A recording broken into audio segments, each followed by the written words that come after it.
Hello everyone, this is Ashley here at the Speedway Public Library, and today I'm going to be talking to you about one of the 3 Google Drive services that are free to use and work very similarly to the Microsoft Office products. And that one we're going to be looking at is Google Docs. So the very first thing that you're going to want to do is sign into your Google account. Because these are Google services, you do have to have a Google account in order to use them. But luckily they are, an account is completely free to use and to make. So once you have signed in, you will need to go to your Google Drive. You have 2 different ways to get there. The first one is by simply typing in drive.google.com, or if you click on the collection of 9 dots right up here in the top corner, if you click on that, it shows those Google apps, and one of which is Google Drive. So let's go ahead and click on that Google Drive option. So this is your Google Drive, and Google Drive is basically a cloud storage service.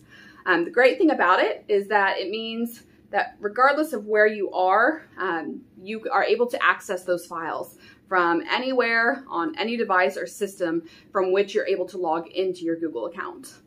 So for example, a cell phone or a smartphone, tablet, laptop, computer, you can log in from a library computer, you can log in from your home computer, and you're still going to be able to see and edit those same documents and files.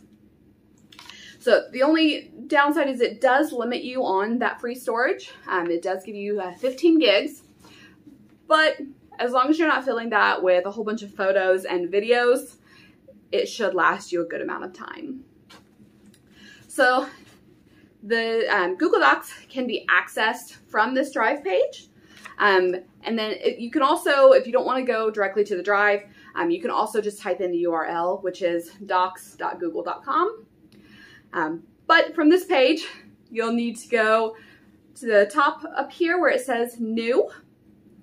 And when you click New, you'll see that it has options to upload files and folders into your Google Drive. And then after that, it shows Google Docs, Google Sheets, and Google Slides. So the other 2 we will look at in later videos. Today we are just going to take a look at Google Docs. In a previous video, we had already kind of looked at some of the templates that Google has, especially like for creating resumes and such. That was in the using Google Docs to create resumes video. But for this, because we did already look at templates, we are just going to go ahead and start from a blank document. So let's go ahead and click Blank Document. And as you can see, this initial layout is very similar to Microsoft Word. We don't have that ribbon at the top, so there are less options, but the majority of the necessary functions that we need are still present. So starting from the top of the toolbar here, we do have undo and redo, as well as a print button, and we will come back to that print option. We also have a view percentage dropdown. This does not change the size of the font or anything when you go to print. This is just changing how big the page is on your screen as you're looking at it. Next we have our formatting tools. So this one here allows us to choose what type of text we want. So if we're trying to keep a very standard format, we can choose, we want this header for this part, we want the subtext for this part, a normal text for this part. So that's just an option to use. I've personally never used it before, but I like going and changing and making, different size for what I need, just on my own. So after that, we have our text options, including the font, the size, and I guess these 3 are called the typographical emphasis, which makes sense. So the bold, italics, underlining, etc. And then we also have our color options for the text and for highlighting. Next to that, we have our insert, where we can insert hyperlinks to websites, as well as comments. Because this is a cloud service, you can actually give permission to other people to be able to comment on it, and or edit even. So you can insert a comment, and then you can also insert images into your document. And then right at that, we have our alignment, line spacing, bullet points, and indentations. So now another great thing about these services is that you never have to remember to hit save. So I know it's happened to me. I know it's happened to patrons. I'm sure it's happened to you at least once, where you're working on something and either your computer dies or you close it or something happens and you realize that you forgot to hit save and your document's gone. Luckily, Google Drive fixes that for you. So if you look here, right up here at the top, look what happens after I finish typing.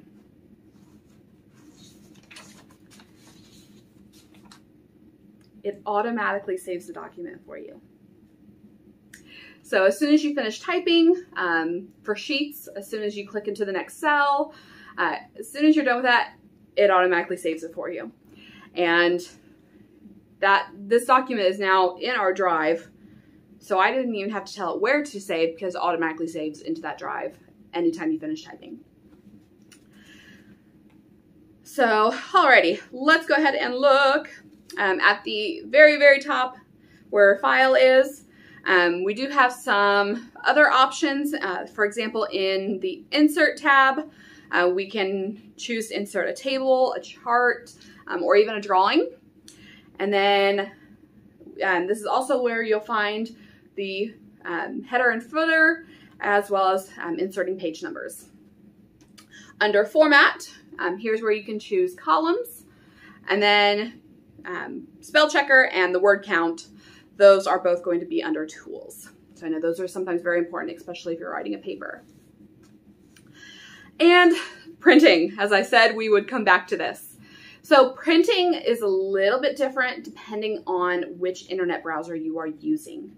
So for example, I here am using Google Chrome. So a Google product with a Google, or Google browser with a Google service. So when I hit that print button, it is coming up exactly as I want it to print. And then I can click print in that print prompt and I will get my document. Now, if you are using Firefox or Internet Explorer, you are going to do it a little differently. When you hit that print icon or even choose print from the File tab, it's not going to automatically print it for you. Instead, it is going to prompt you to open or save. My guess, this is what I tell people a lot, is because the internet it's not static like it used to be. Nowadays, it's more layered, like an onion. And it's not going to immediately print that layer that you're wanting. This is also why I would never recommend hitting the print option in your browser unless there is no other option to print. So for example, here we do have a print button within our actual workspace in the browser. So there's not a need to go up into that browser in the actual, or into the browser options here to click print. With that, a lot of times what happens, especially with emails, is you kind of get a condensed printout where it kind of shrinks what it has on the document that you were trying to print. And then sometimes you'll see like your subject emails on the side and it doesn't look right. You always want to try and look for a print option within your actual web page. So as I was saying, with Internet Explorer and Firefox, it's going to ask you to either open or save your document. Either, if you click open, if you have Adobe Reader on your device, it will automatically open as a PDF. If you hit save, it will save into your default folder and you'll have to go in, open that, and then you'll be able to print it from Adobe Reader as well. All right, and one last thing. If we go back to our Google Drive, we can see that that Google Docs document that we've been working on is saved right here. And we can work on it now from wherever we are, whenever we need to do so. All right, everyone, thank you so much for joining me at this look at Google Docs. And again, I hope to have a video about Google Sheets and Google Slides up soon. Those will probably be the next two that I work on. So the next one will probably be here in 2 weeks. But if you have any questions about using that, you can always stop by and ask since we are open now. Usually I'm here at least during the day, but you can also comment here if you need help, or contact us on the website through the contact form, send us a message on Facebook. Lots of different ways, give us a call, all that.